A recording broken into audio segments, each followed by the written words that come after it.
दोस्तों आज मैं समराइज करूंगा the richest man in Babylon book को।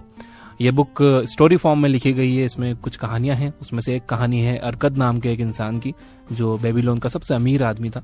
उससे कुछ लोग उसकी अमीरी का सीक्रेट पूछते हैं तो वो कुछ चीजें बताता है और वो उन्हें जो बताता है वही बातों को मैंने 4 स्टेप्स में ब्रेक डाउन किया है आज के हिसाब से। तो चलिए डायरेक्ट आते हैं उन 4 स्टेप्स पर। नंबर 1, सबसे पहले खुद को पे करो। जो भी आप कमा रहे हो उसमें से हर महीने 10% खुद को पे करो। इसका मतलब ये नहीं है कि आप हर महीने खुद के लिए नए कपड़े, नए जूते या नया मोबाइल ले लो और कहो कि मैं खुद को पे कर रहा हूँ। खुद को पे करने का मतलब है अपनी कमाई का 10% अपनी सेविंग्स में डालो। कई लोग कहते हैं कि ये बहुत मुश्किल है, हम कैसे करेंगे, इतना तो बचता ही नहीं है। जबकि ऐसा नहीं है। ज्यादातर लोग पार्किंसंस लॉ का शिकार हैं, जो कहता है कि हमारी कमाई के हिसाब से हमारे एक्सपेंसेस मैच हो जाते हैं। जब कोई इंसान 10,000 रुपए कमाता है तो उसके एक्सपेंसेस उतने ही होते हैं, उसमें उसका घर चल जाता है। लेकिन जब वो 20,000 कमाने लग जाता है तब भी उसे वो कम पड़ते हैं। ये है पार्किंसन लॉ। अगर आप 10% सेव नहीं कर सकते हो तो एक सिचुएशन इमेजिन करो। मान लो कि आप एक जगह जॉब करते हो और आपकी सैलरी 20,000 है। एक दिन आपका बॉस आपसे कहता है कि बिजनेस अच्छा नहीं चल रहा, मैं तुम्हें 20,000 नहीं दे पाऊंगा, इस महीने से मैं तुम्हें 18,000 ही दे सकूंगा। ऐसी सिचुएशन में ज्यादातर लोग मैनेज कर लेंगे कि चलो यार 18,000 में ही काम चला लेंगे। लेकिन सेविंग की बात आती है तो वो हमसे नहीं होगा। तो अगर आपने 10% सेव करना शुरू कर दिया है तो आती है सेकंड स्टेप। आपको अपनी सेविंग को आराम नहीं करने देना है, आपको उससे काम करवाना है। सिर्फ सेव करके कोई भी अमीर नहीं बन सकता। आपको अपनी सेविंग्स से मेहनत करवानी होगी, यानी कि उसे इन्वेस्ट करना होगा।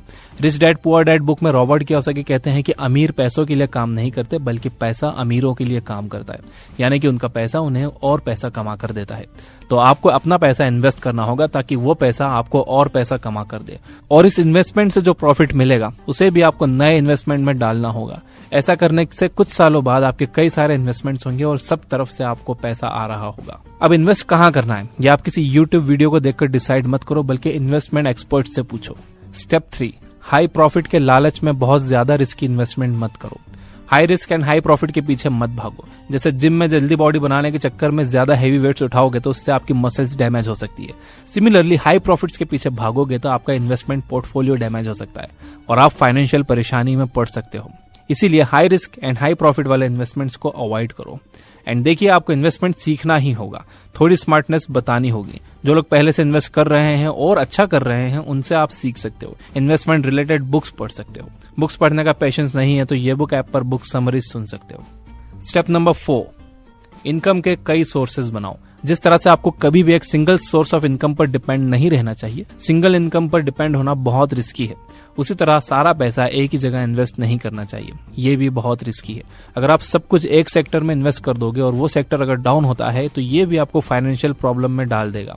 इसीलिए जो भी इन्वेस्ट कर रहे हो सब एक जगह इन्वेस्ट मत करो, अलग अलग सेक्टर्स में इन्वेस्ट करो। इससे होगा ये कि अगर कोई एक सेक्टर क्रैश होता भी है तो आपको ज्यादा फर्क नहीं पड़ेगा।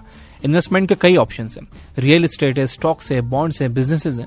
ये 4 स्टेप्स अगर आप फॉलो करोगे तो कुछ सालों बाद आपके पास कई इन्वेस्टमेंट्स होंगे जिनके जरिए आपको मल्टीपल सोर्सेज से इनकम आ रही होगी और फिर आपको शायद अपने जॉब की भी जरूरत ना होगी। इसे समराइज करें तो स्टेप नंबर 1, जो भी आप कमा रहे हो उसका 10% सेव करो। स्टेप नंबर 2, उस सेविंग को आराम मत करने दो, उससे काम करवाओ, यानी कि उसे इन्वेस्ट करो। स्टेप नंबर 3, हाई प्रॉफिट के लालच में ज्यादा रिस्की इन्वेस्टमेंट मत करो। स्टेप नंबर 4, किसी एक बिजनेस में या एक सेक्टर में इन्वेस्ट मत करो बल्कि अलग अलग जगह इन्वेस्ट करो। बातें काम की लगी हो तो वीडियो को लाइक कर देना और उन लोगों के साथ शेयर भी करना जिन्हें आपको लगता है कि उन्हें यह देखना चाहिए।